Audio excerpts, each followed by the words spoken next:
Story 1. The Echoing Woods. Part 1. Arrival and Mystique. The dense canopy of echoing woods loomed over the winding dirt road as 5 college friends made their way deeper into the forest.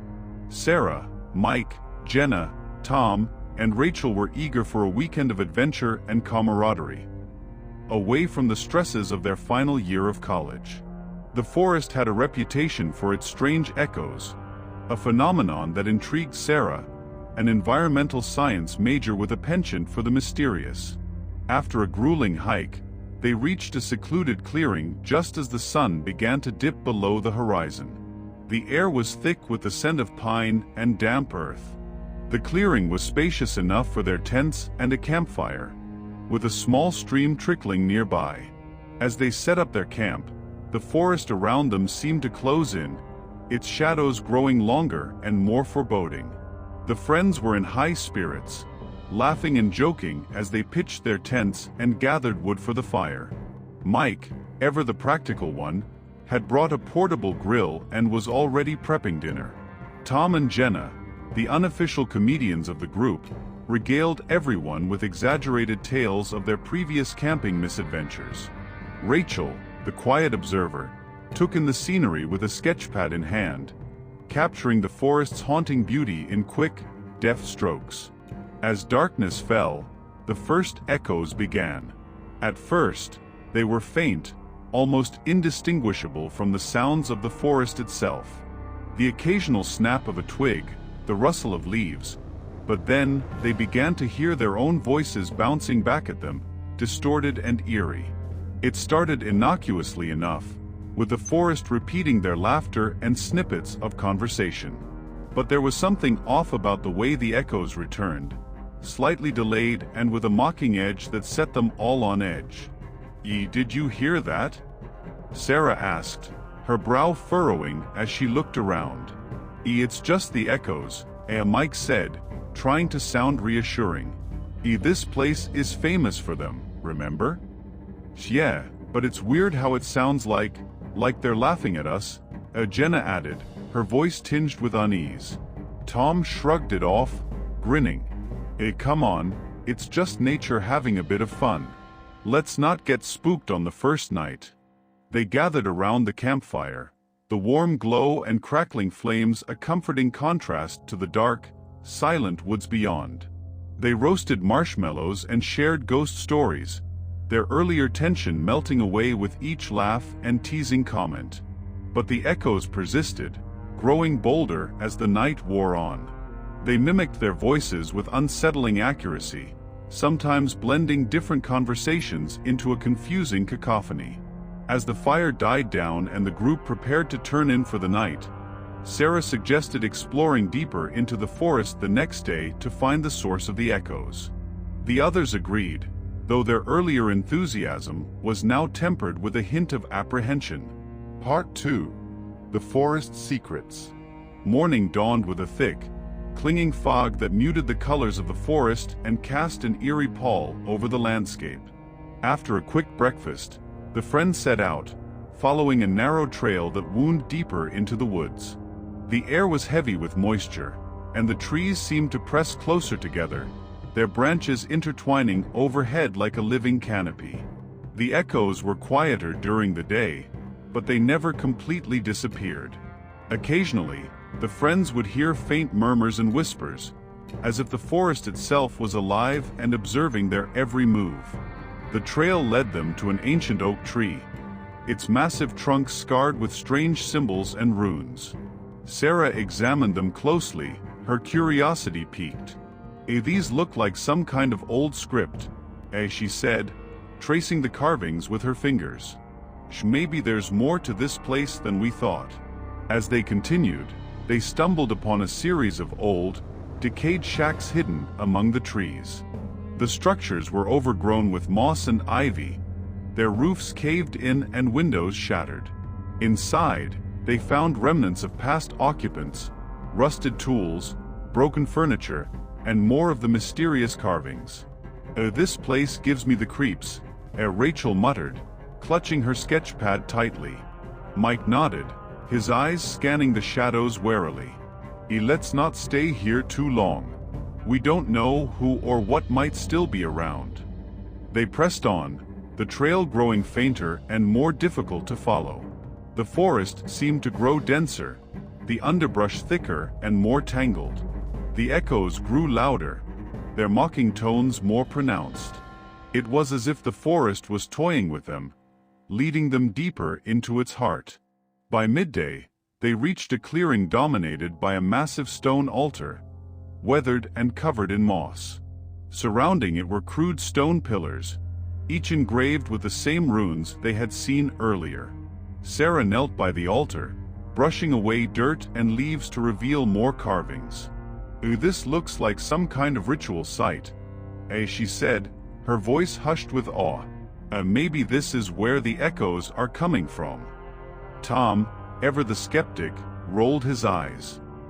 "Or maybe it's just an old campsite. Let's not jump to conclusions." But as they explored further, they found more evidence of dark rituals. Animal bones arranged in strange patterns, remnants of fires long extinguished, and the unmistakable feeling of being watched.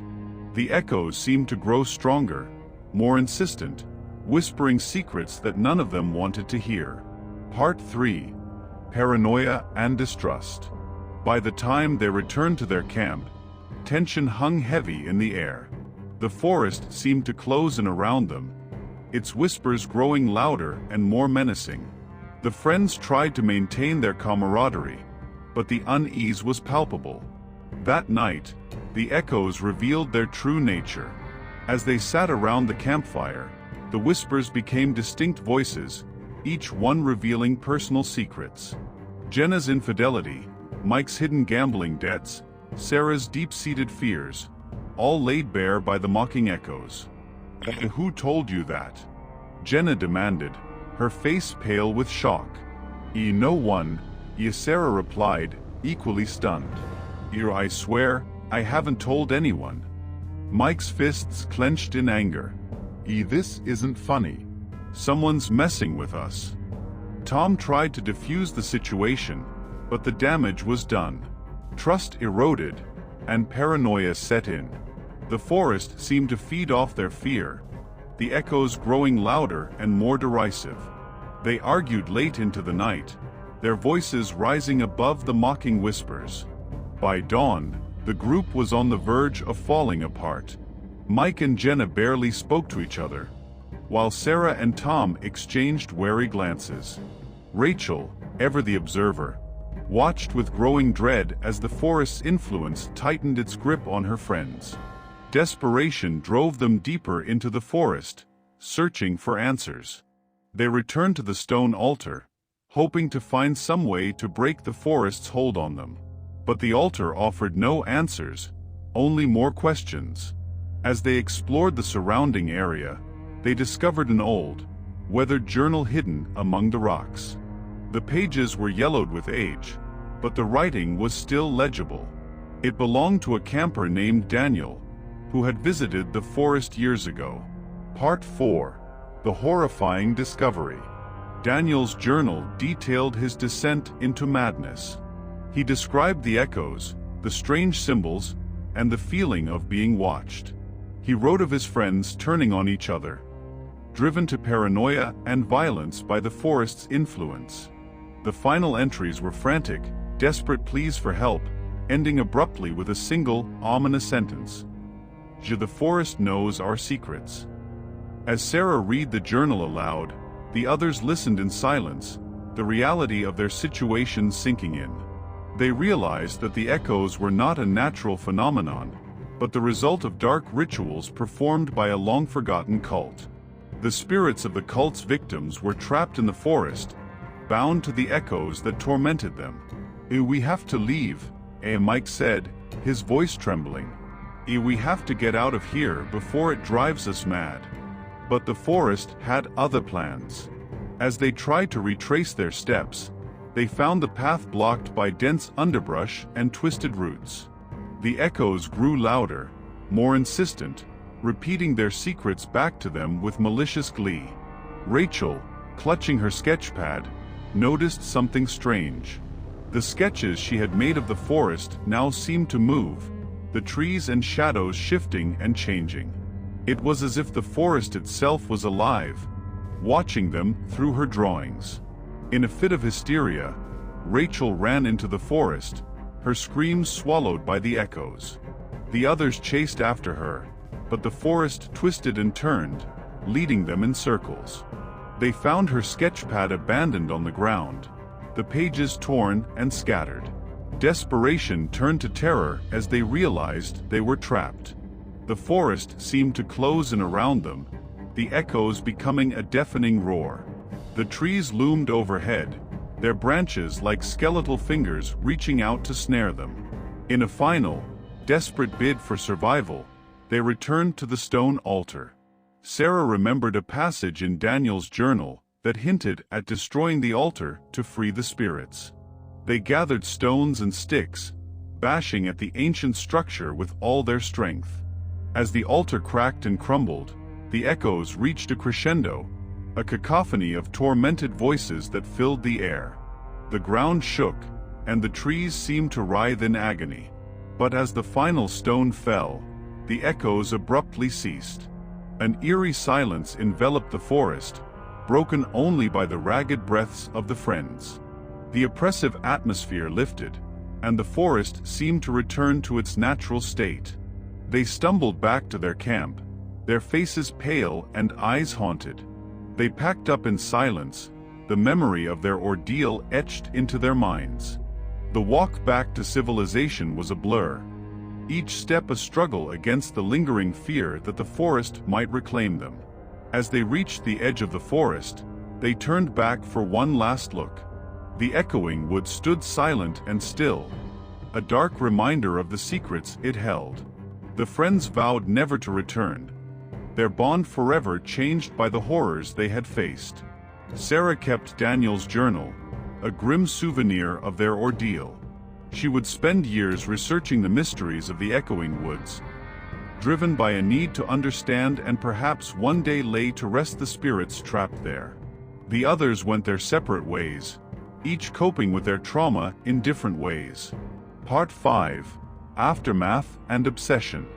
The months following their escape from the echoing woods were marked by nightmares and a persistent sense of being watched.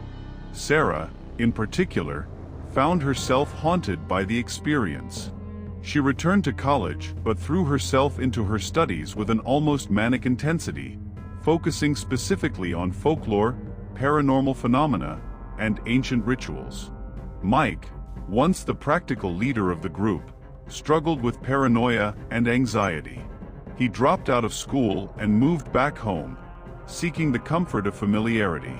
Jenna and Tom's relationship, strained by the secrets revealed in the forest, ultimately crumbled.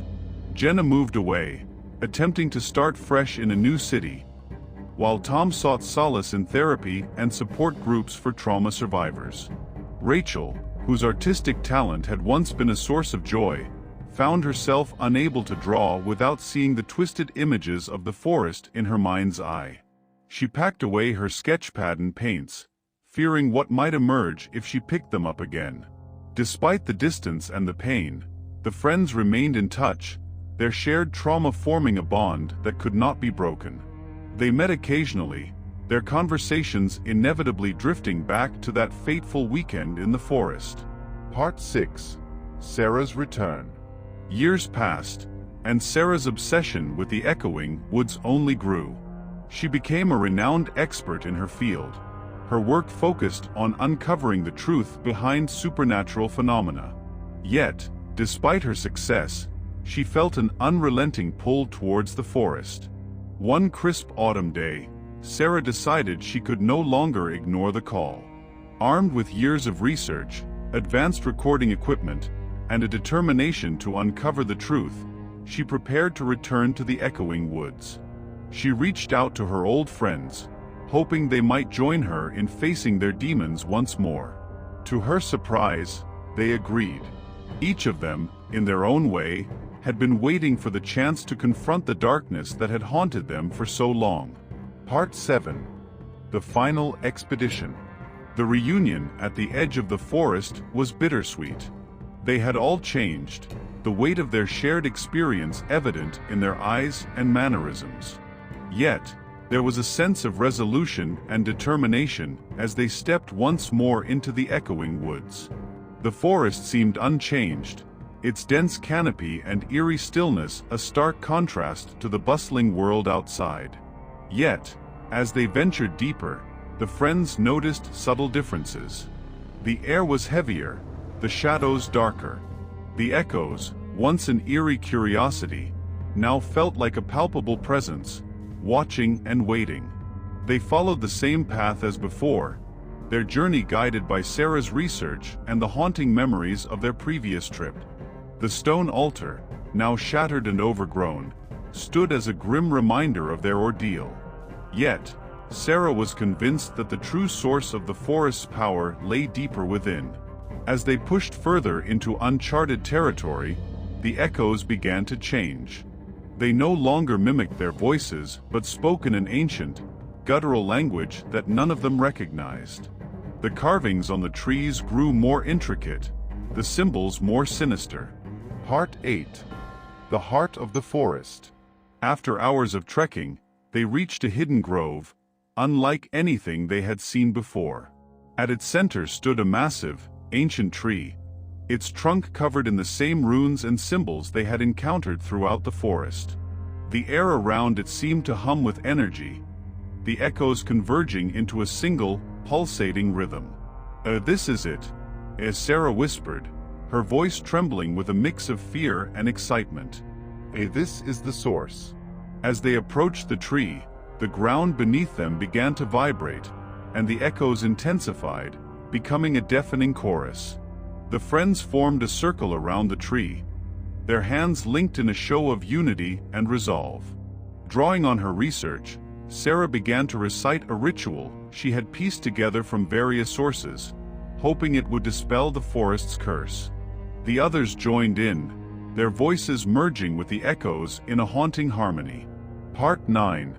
Confronting the Spirits. As the ritual progressed, the air grew colder, and the shadows around them began to coalesce into ghostly figures. The spirits of the forest's victims, freed from their torment, emerged to witness the friends' final stand. Their faces were twisted with pain and sorrow, their eyes filled with a pleading desperation. The ground shook, and the tree's bark began to split, revealing a dark, swirling void at its center. The friends held their ground, their voices rising above the cacophony as they continued the ritual. One by one, the spirits stepped into the void, their forms dissolving into the darkness. But the forest was not willing to let them go so easily. The echoes turned violent, their voices a cacophony of rage and despair. The friends were buffeted by unseen forces, their bodies battered and bruised. Yet, they held on, their determination unwavering. With a final, resounding chant, Sarah completed the ritual. The void within the tree expanded, consuming the spirits and the dark energy that had plagued the forest for centuries. The echoes reached a fever pitch before falling silent, the oppressive atmosphere lifting as the forest seemed to breathe a sigh of relief. Part 10. Liberation and Closure. The friends collapsed to the ground, exhausted but triumphant. The forest, once a place of terror and torment, now felt peaceful and serene. The ancient tree, its dark energy gone, stood as a testament to their victory. As they made their way back to civilization, the friends felt a sense of closure and liberation. They had faced their fears and conquered the darkness that had haunted them for so long. The bonds forged in that crucible of terror were stronger than ever, their friendship unbreakable. Sarah's obsession with the echoing woods was finally at an end. She returned to her work with a renewed sense of purpose, her experiences driving her to help others facing their own supernatural challenges.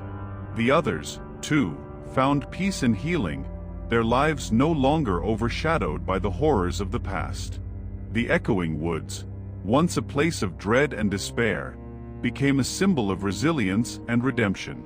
The friends' story spread, inspiring others to face their own fears and conquer the darkness within. And so, the legend of the Echoing Woods lived on, not as a tale of terror, but as a testament to the power of courage, friendship, and the unyielding human spirit. Part 11. The Legacy of Echoing Woods. The legend of the Echoing Woods continued to spread, not only among those who knew the true story, but also among adventurers, researchers, and paranormal enthusiasts.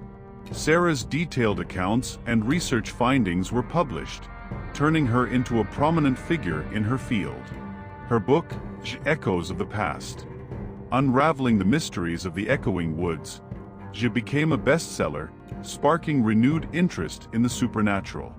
The once feared forest began to attract visitors from all over the world, each hoping to catch a glimpse of the phenomena Sarah and her friends had experienced. Some sought the thrill of the unknown, while others came in search of spiritual solace, drawn by the forest's transformation from a place of darkness to one of redemption. Part 12. Returning to normalcy. Years later, the five friends decided to reunite, returning to the Echoing Woods one last time. This time, their journey was not one of fear but of reflection and gratitude. They set up camp in the same clearing where their ordeal had begun, now marked by a sense of peace and tranquility. As they sat around the campfire, they reminisced about their college days and the events that had forever changed their lives. The forest no longer echoed with sinister voices, but with the sounds of nature. The rustling of leaves, the chirping of birds, and the gentle flow of the nearby stream.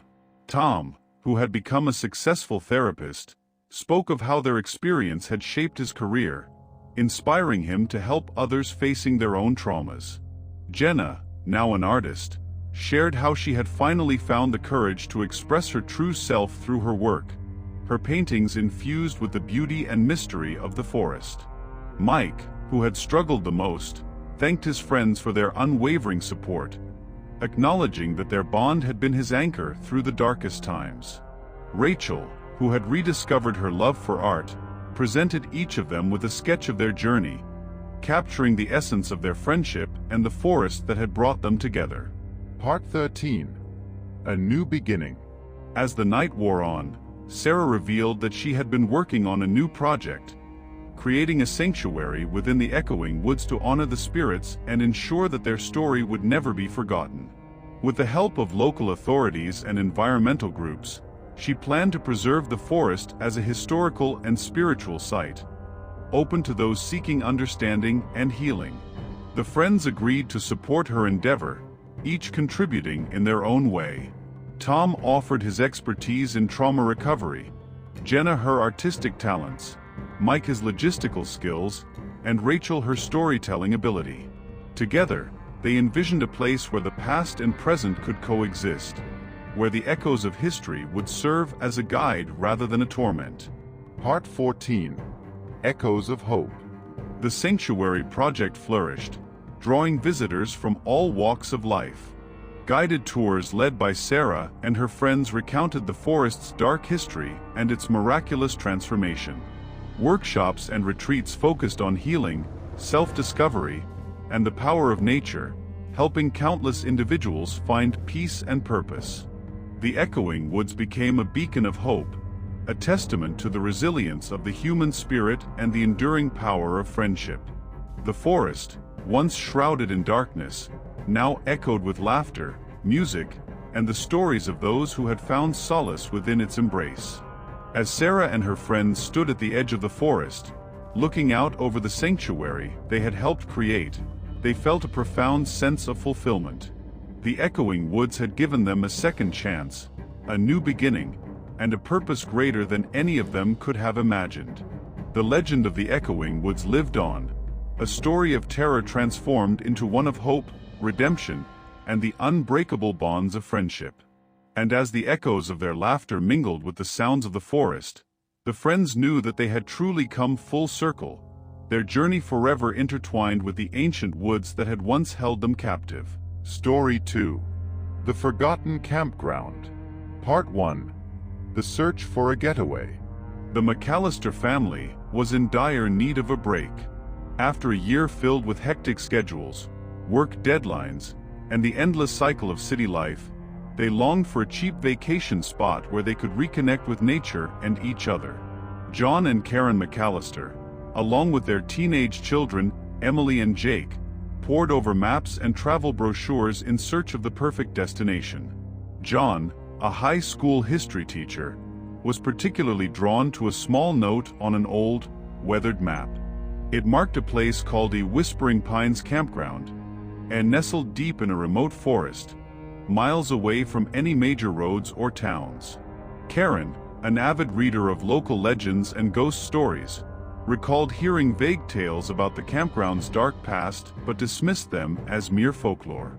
Let's give it a shot," John said, looking at his family with a hopeful smile. "It'll be an adventure." Emily, a 17-year-old aspiring photographer, and Jake, a 15-year-old tech enthusiast, were initially skeptical but eventually agreed. The promise of untouched nature and the opportunity to unplug from their gadgets and reconnect as a family was enticing, even to the most cynical teenager.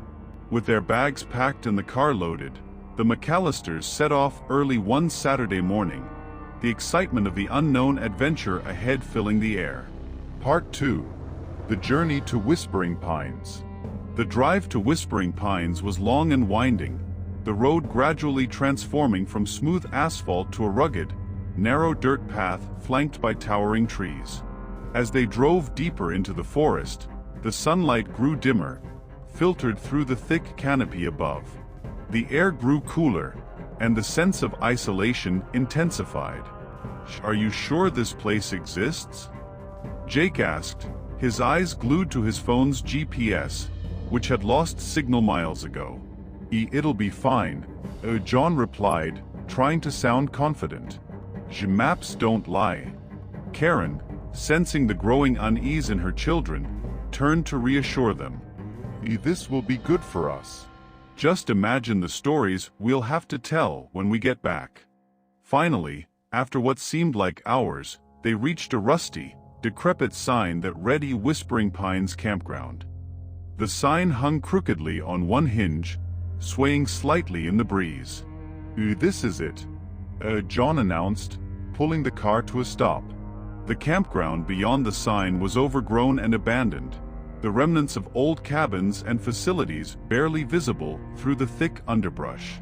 "It looks like no one's been here in years," Emily said, her voice a mix of curiosity and trepidation. "All the better for us," John said, forcing a smile. "Let's set up camp." Part 3. Setting up camp. They found a relatively clear spot near the edge of the campground and began to unpack. The silence of the forest was almost oppressive, broken only by the occasional rustle of leaves and the distant call of a bird. As they set up their tents and gathered wood for a fire, Emily wandered off to explore, her camera slung around her neck. The old buildings of the campground, though dilapidated, still held a certain charm. Emily snapped pictures of the moss-covered cabins, a rusted playground, and a crumbling stone fire pit. She felt a strange sense of nostalgia, as if the place held memories just out of reach. Back at the campsite, John and Karen worked together to start a fire while Jake fiddled with his portable game console, frustrated by the lack of signal. As the fire crackled to life, the family gathered around, roasting hot dogs and marshmallows, their earlier apprehensions melting away with each shared laugh. As the sun set and darkness enveloped the campground, they felt a strange, almost eerie calm settle over them. The forest seemed to hold its breath, waiting. Part 4. Uncovering the past. The next morning, John suggested exploring the campground to see if they could find any remnants of its history. Armed with flashlights, a notebook, and Emily's camera, they ventured deeper into the abandoned site. They discovered an old office building, its door hanging off its hinges. Inside, they found moldy papers, faded photographs, and a dusty ledger. Karen, always the avid reader, began to sift through the documents, intrigued by the glimpses of the past they offered. Look at this, she said, holding up a photograph of a group of campers from the 1950s. They look so happy. Emily snapped a picture of the photo before placing it back on the desk. As they continued to explore, they found a series of journals and letters hidden in a drawer. The writings painted a picture of a bustling campground that had suddenly and mysteriously been abandoned. One journal entry in particular caught Karen's eye. July 17, 1962. There's something wrong here. The children keep disappearing. The authorities have been called, but they find nothing. The whispers at night, they're getting louder. Karen felt a chill run down her spine as she read the words aloud. John, standing beside her, frowned. Whispers. What do you think they meant? He asked. I'm not sure, Karen replied, her voice unsteady. But I think we should be careful. Part 5. The First Encounter. That night, as they sat around the campfire, the air grew colder. The forest seemed to press in on them. The darkness beyond the firelight impenetrable. They heard it first as a soft murmur, barely audible over the crackling of the fire. Did you hear that? Emily whispered, her eyes wide. The murmurs grew louder. A chorus of indistinct voices carried on the wind. The family huddled closer together, their earlier bravado evaporating in the face of the unknown. Maybe it's just the wind, John said, though he didn't sound convinced. As the night wore on, the whispers grew louder, more insistent. They seemed to come from all around, making it impossible to pinpoint their source. The family retreated to their tents, but sleep was elusive. The whispers filled their dreams with shadows and fear. In the early hours of the morning, Karen awoke with a start.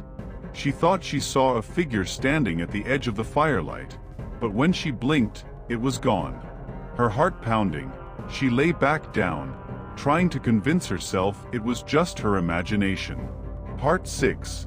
A Day of Discoveries.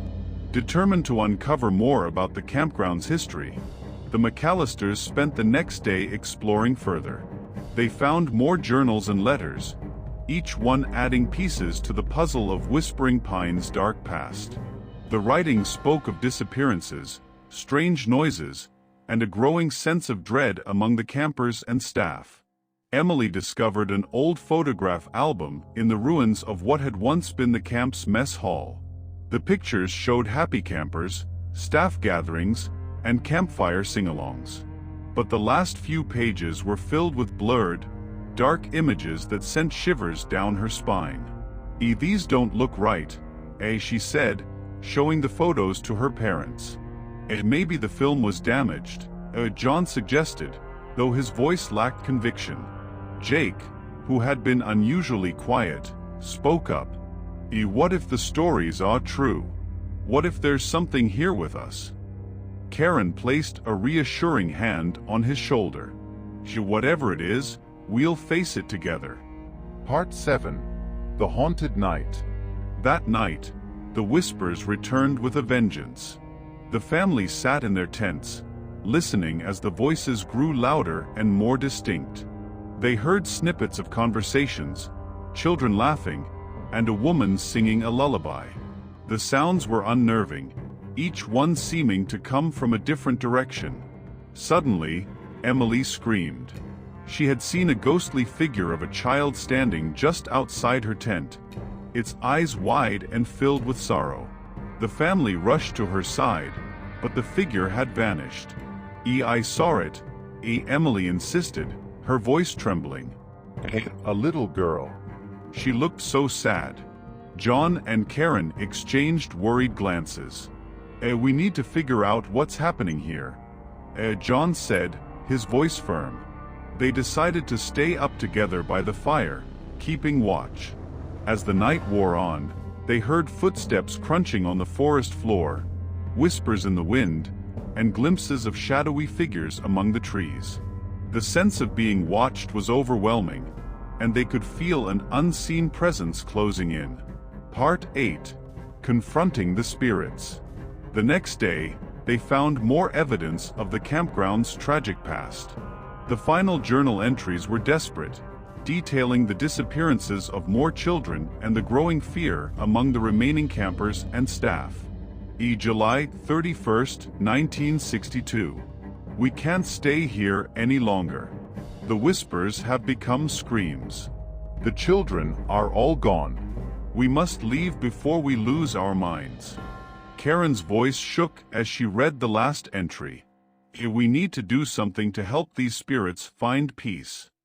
That night, they decided to confront the spirits directly. They gathered around the campfire, holding hands and calling out to the lost souls of Whispering Pines. We're here to help you, John said, his voice strong. Tell us what you need. The whispers grew louder, forming words and sentences. The family heard the stories of the lost children, their pain and confusion, and the sinister force that had lured them away. The spirits revealed that they were trapped, unable to move on because of the unresolved darkness that lingered in the campground. We need to find out what happened to them, Karen said, her eyes filled with determination. We need to set them free. Part 9. The Final Revelation. The next morning, the McAllisters set out to unravel the mystery of Whispering Pines once and for all. Armed with the information they had gathered and a newfound sense of purpose, they scoured the campground for clues. Their search led them to a hidden cellar beneath one of the old cabins, obscured by years of neglect and overgrowth. Inside, they found remnants of the cult that had once inhabited the campground. Cryptic symbols carved into the walls, ancient artifacts, and the faded remnants of ritualistic ceremonies. As they delved deeper, they uncovered the truth behind the disappearances of the children. The cult had used the campground as a front for their dark rituals, sacrificing the children to appease the malevolent force that dwelled within the forest. Filled with righteous anger and determination, the McAllisters vowed to put an end to the curse that had plagued Whispering Pines for decades. They performed a ritual of their own, using the knowledge they had gleaned from the journals and the guidance of the spirits themselves. With each incantation, the air crackled with energy, the forest itself seeming to tremble with anticipation. The whispers grew louder, their voices joining in a chorus of hope and redemption. And then, in a blinding flash of light, the curse was broken. The spirits of the lost children appeared before them, their ethereal forms bathed in a warm, golden glow. They thanked the McAllisters for their bravery and sacrifice, their voices filled with gratitude and peace. As the spirits ascended into the heavens, the forest around them seemed to sigh in relief. The darkness that had plagued Whispering Pines for so long lifted, replaced by a sense of tranquility and renewal. The McAllisters returned home, their hearts light and their spirits lifted. Though their vacation had been far from ordinary, they knew that they had made a difference, not just for the spirits of Whispering Pines, but for themselves as well. And as they looked back on their time in the forgotten campground, they knew that they would never forget the lessons they had learned and the bonds they had forged in the face of darkness. For Whispering Pines would forever hold a place in their hearts as a testament to the power of courage, love, and the enduring spirit of humanity. Story 3. The Night of the Crimson Moon. A remote mountain area with a legend of a blood-red moon that curses anyone who camps there. Part 1. The Adventurers. A group of adventure seekers, led by the experienced yet skeptical hiker Alex, planned a camping trip to the remote Crimson Peak. The group included Alex, his girlfriend Natalie, thrill seekers Greg and Lisa, and the cautious but curious David. Local legends warned of a blood-red moon that appeared once every decade, cursing anyone who dared to camp under its light. The group dismissed these as mere superstitions, eager for the thrill of an uncharted adventure. Part 2. The Climb. The ascent was challenging but exhilarating. The group reached the summit by late afternoon, just as the sun began to set. They set up camp and enjoyed a hearty meal, sharing stories and marveling at the breathtaking view. As night fell, an eerie stillness settled over the mountain. The moon began to rise, casting an unnatural crimson glow over the landscape. Alex, the skeptic, joked about the curse, but unease settled over the group. Part 3. Eerie Events. The first signs of trouble came with the cold. An unnatural chill swept through the camp, extinguishing their fire. As they huddled in their tents, they heard distant howls and rustling leaves, growing closer with each passing hour. Greg and Lisa, adventurous as always, decided to explore, armed with flashlights. They returned pale and shaken, claiming to have seen ghostly figures and strange symbols etched into the rocks. The group's radios and phones stopped working, and compasses spun wildly, disorienting them. The crimson moon seemed to pulse, its light growing ever more intense. Part 4. Psychological Horror. The group began experiencing terrifying visions.